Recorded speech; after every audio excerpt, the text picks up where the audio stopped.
Bismillahirrahmanirrahim. Kita kembali saya menambahkan ya.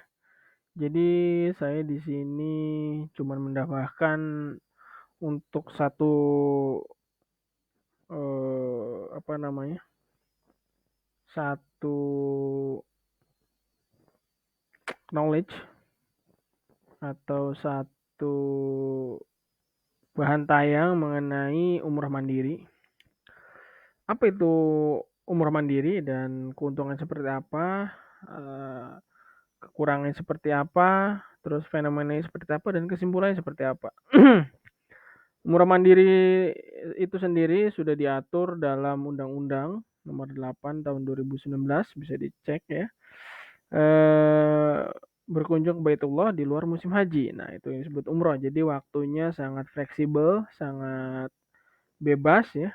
Tidak seperti haji yang sudah ada ketentuannya berdasarkan syariat di bulan Zulqa'dah atau Zulhijjah ya.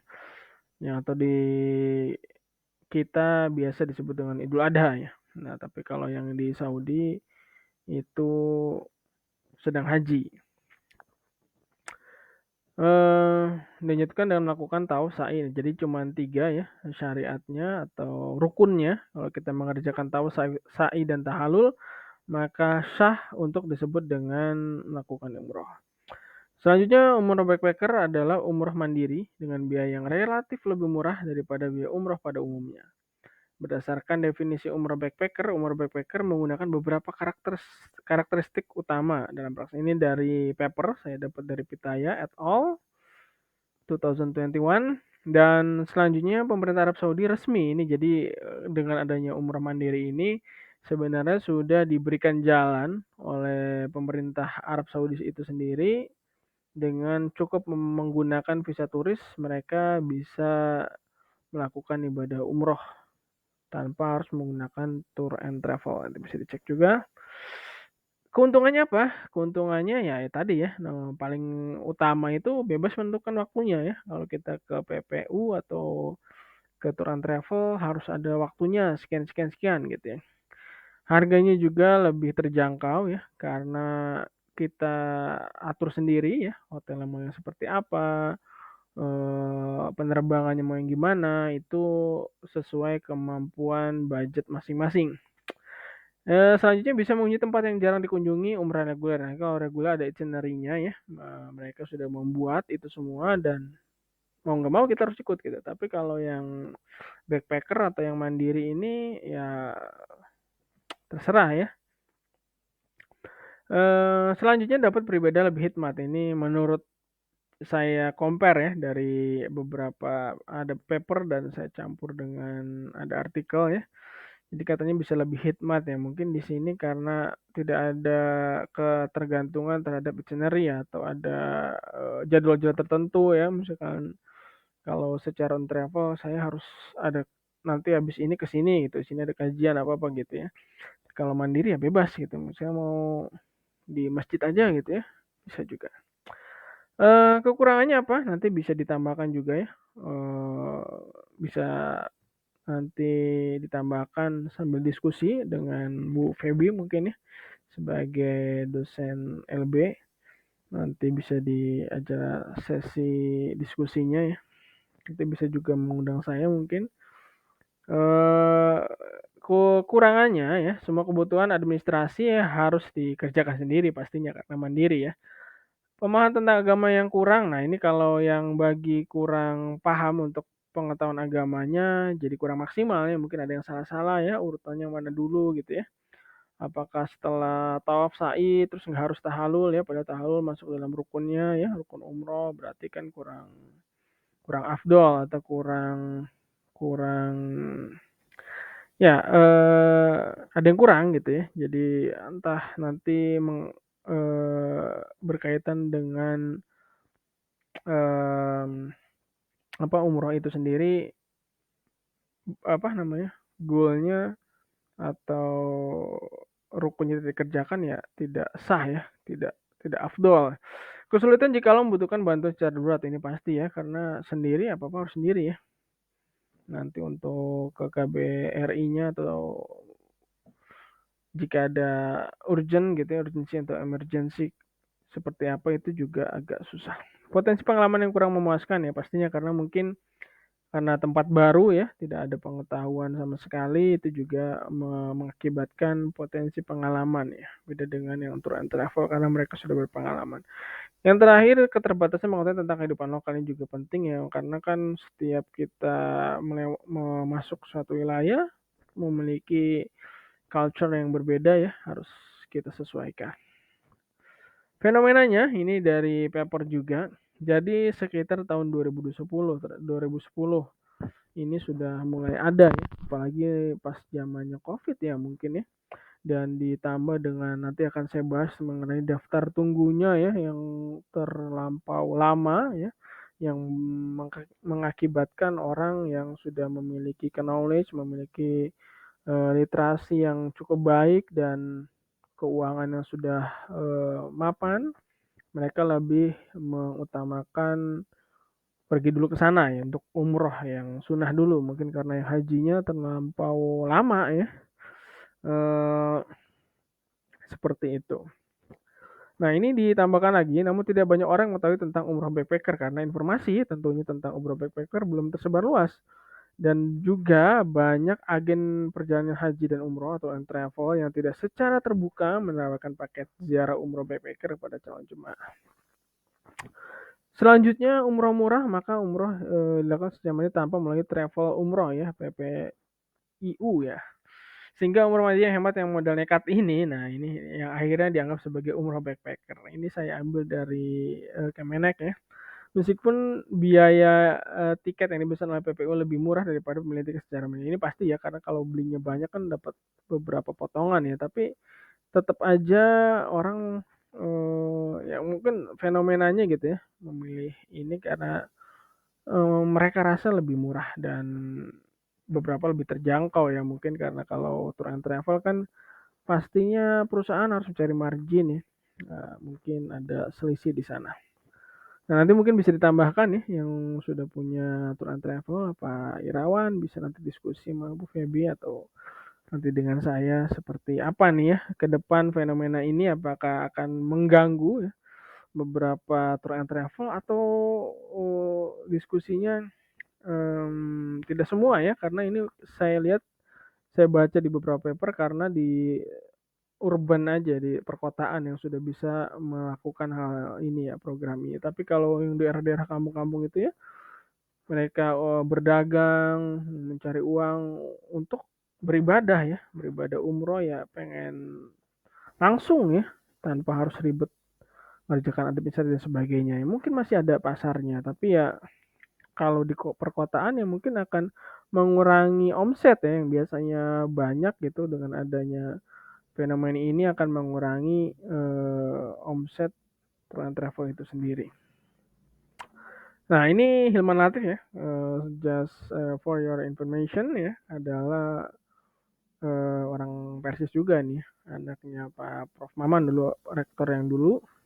Beliau adalah sekjen di Kemenak yang membidangi tentang haji dan umroh. Nah, jadi yang melakukan umroh katanya lebih baik melalui baiknya umroh private maupun kelompok itu harus melalui PPIU. Nah, ini biar lebih ini aja ya, lebih legal ya.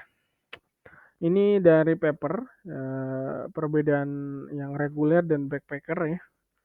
Bisa dibaca di sini are free to arrange the itinerary with other group ya. Kalau yang backpackers ya bebas lah, suka-suka dia. Free to determine the duration of umroh ya. Ya mungkin kalau yang di reguler 12 hari bisa puluhan juta, mungkin kalau di sini 12 hari mungkin cukup jutaan gitu ya. Ya, why not? Bisa mungkin aja ya. Asal dia bisa mendapatkan akomodasi dan tiket pesawat yang murah gitu. Nah, di yang reguler ini pasti selalu ada ya, ada city tour-nya gitu. Tapi kalau yang di backpacker ini mereka ya nggak harus city tour ya, mungkin kan lebih hikmat ya dan cukup pengen mengunjungi hal yang krusialnya saja, yang primernya saja gitu ya, karena lebih pengen hikmat gitu. Free to decide on the time and airline to go and return. Nah, ini juga pokoknya semuanya serba bebas ya tentunya. Tapi seperti yang dijelaskan di atas pasti ada kekurangannya juga ya. Oke, ini datanya ya. Ini saya cuman share ternyata ya, karena kan sebagian nggak tahu ya, mungkin merasa Indonesia tuh pangsa pasar Saudi yang paling besar ya, ternyata tidak ya. Ternyata yang paling banyak itu dari Bahrain ya, Kuwait, ya, Egypt ya, dari Mesir dan Pakistan. Dan data terbaru ya, ternyata musim terbesar itu bukan dari Indonesia tapi dari Pakistan. Nah, ini sudah di-share juga waktu tunggu ibadah haji yang terlampau lama ya, yang mengakibatkan itu terjadi. Ini market dari inbound ya, yang wisatawan yang masuk ya. Indonesia di rating peringkat kelima, yang pertama Bahrain ya, karena cukup dekat ke Saudi Arabia, ada Mesir, Kuwait, dan Pakistan. Overnight stay-nya, lama menginapnya, data 261,7 ya, juta. Ini dikalkulasikan. Nah, 44% turis spend 8 sampai 14 hari ya. Jadi seminggu sampai 2 minggu ya. Ini contoh itinerary umrah mandiri. Saya ambil juga dari paper ya. Untuk 7 hari ya. Seperti ini. Bisa dibaca. Menggunakan Malaysia Airlines ya. Biasanya kalau umrah di kita kan biasanya Garuda ya. Garuda atau langsung Saudia ya, atau Oman ya. Ini menggunakan Malaysia Airlines. Oke, kesimpulannya, jadi ini populer ya di kalangan masyarakat kelas menengah ya, terutama di perkotaan. Ya, yang didorong peningkatan jumlah keberangkatan umum. Nah, ini tahun 2019 ya, pas mau Covid. Biaya ini motivasi utamanya. Terutama ini dua dua poin ini, pesawat dan akomodasi. Tapi juga pilihan gaya hidup bagi komunitas perkotaan. Jadi mungkin di perkotaan sudah banyak kajian-kajian ya, dakwah-dakwah yang mereka mendapatkan apa ya, motivasi di sana bahwa ya kita nyari uang banyak tapi belum ke Saudi ya, ke Mekah dan Madinah, 2 kota suci. Buat apa nyari ngumpulin uang banyak-banyak ya? Ya, mungkin ada yang seperti itu. Terus kesejahteraan yang semakin meningkat dan kesadaran agamanya jadi lebih tinggi gitu. Jadi umrah mandiri dan memprioritaskan ibadah daripada tur. Nah, ini kalau pengen tur kota dan fasilitas ya pasti harus yang umrah reguler ya, tur and travel. Tapi kalau pengen lebih hemat ya bisa mencoba umrah mandiri. Jika ada pertanyaan, kita bahas di sesi Google Classroom atau nanti kita bisa atur untuk diskusi. Sekian presentasi dari saya. Saya dengan ucapan hamdalah minarabbil subhanakallah bihamdika asyhadu an la ilaha illa anta astaghfiruka wa atubu ilaik. Sebelumnya saya share dulu ya. Nah, ini saya akan share ini untuk daftar tunggu menurut usianya ya.